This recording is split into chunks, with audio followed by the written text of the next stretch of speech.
Hello everybody, getting ready to do lesson 10.2 of Pre-algebra Math Part 1. Today, Part 2 is available here.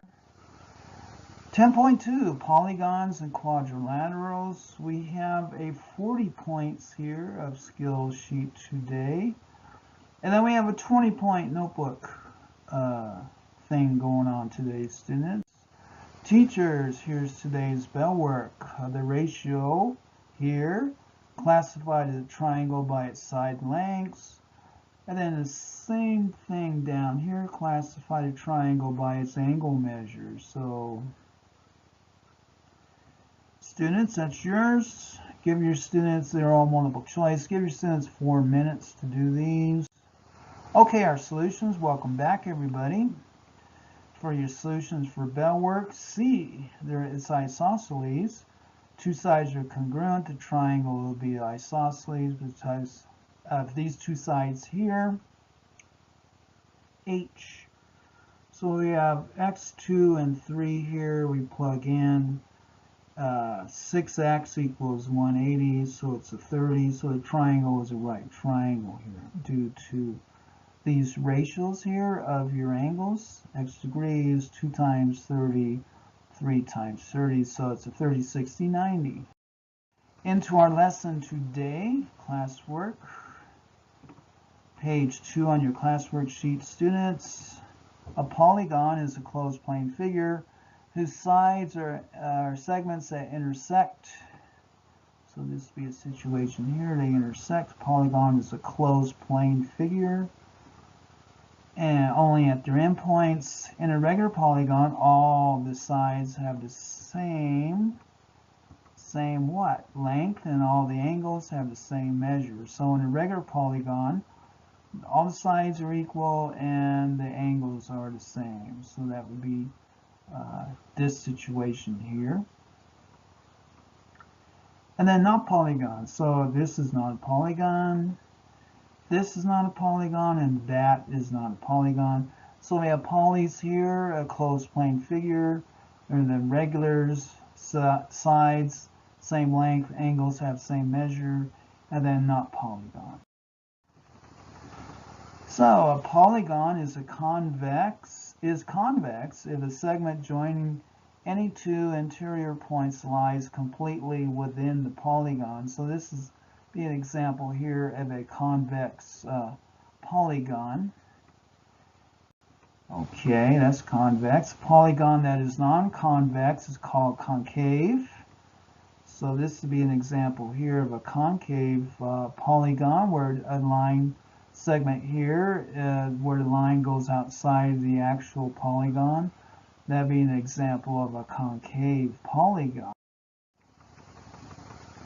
So you already know that a three-sided poly is a triangle, a four-sided poly is a quadrilateral. Below are names of other polygons. So we have all these polygons here. What are they? So the number of sides determines their name. We have pentagon, hexagon, heptagon, octagon, and then an anagon. So for an anagon, it's like a 100-sided polygon would be a hundredagon. So let's go into our first example here. So identifying and classifying polygons, tell whether a figure is a polygon. If it is, classify it and tell whether it is convex or concave. If not, explain why. So we have this thing here. What's this thing here? So the keyhole is not a polygon because the top part of the keyhole is round. So this part doesn't have any vertexes or anything, so it would be not a polygon. And then this situation here, a stop sign, is an 8-sided poly, so it is an octagon, and it is convex and regular. So sides are equal, angles are equal, so it's a regular polygon, and it is convex here. Guided practice 1. Tell whether the figure is a poly. If it is a poly, classify and tell whether it's convex or concave. If not, explain why. Just don't say no. And then down here, tell whether the figure is a poly. If it is, classify, and then convex, concave. If not, explain why. So that's your students down here 4 points for yours, 2 points for our guided practice. Let's do the guided practice. If figure is not, because the sides are curved, you have a curved surfaces here, meaning there's no vertexes there. There's vertex here, but not up here. Okay, this freebie here is a 5-sided, so it's pentagon. It is convex, so you got a freebie today. Okay, quadrilaterals. Some quadrilaterals have special names based on whether they have parallel or congruent sides and whether they have right angles. So a right angle changes everything. Quadrilaterals diagram. So a trapezoid is a quadrilateral with exactly one pair of parallel sides. Here's a diagram of a trapezoid here.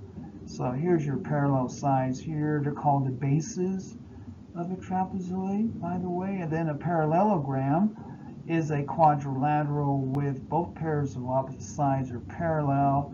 This would be an example here of a parallelogram. Both sides here are parallel. And then further into polygons here, quadrilaterals, and then a diagram of a rhombus. A rhombus is a parallelogram with 4 congruent sides. So here's an example here. All these sides are congruent, and it's a parallelogram. So, and the sides are parallel, and the sides are congruent. Angles doesn't say. It just says parallel and congruent for the sides. And then a rectangle is a parallelogram with 4 right angles. So now we're getting closer to a square.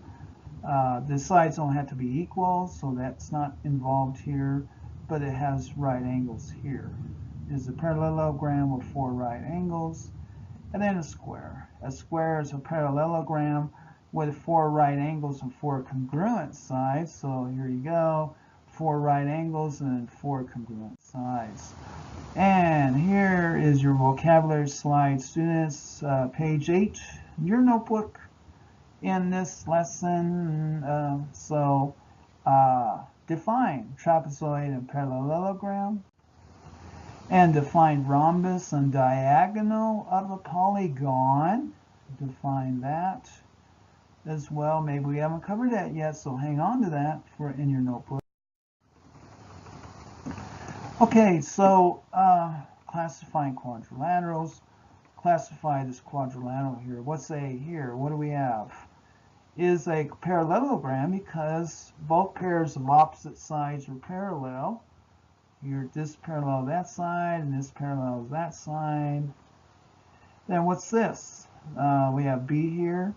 So this is a quadrilateral, is a parallelogram with 4 right angles, so it is a rectangle. It's more than just a parallelogram. It has 4 right angles here.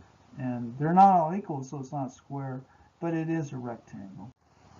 Classify this quadrilaterals. Inner guided. Students, this is yours. Find the value of x.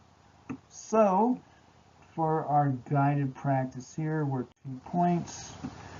What do we have up here is a parallelogram with 4 right angles and 4 congruent sides. It is a square. So all these sides are congruent. It is a square. It has 4 right angles. And that was lesson 10.2.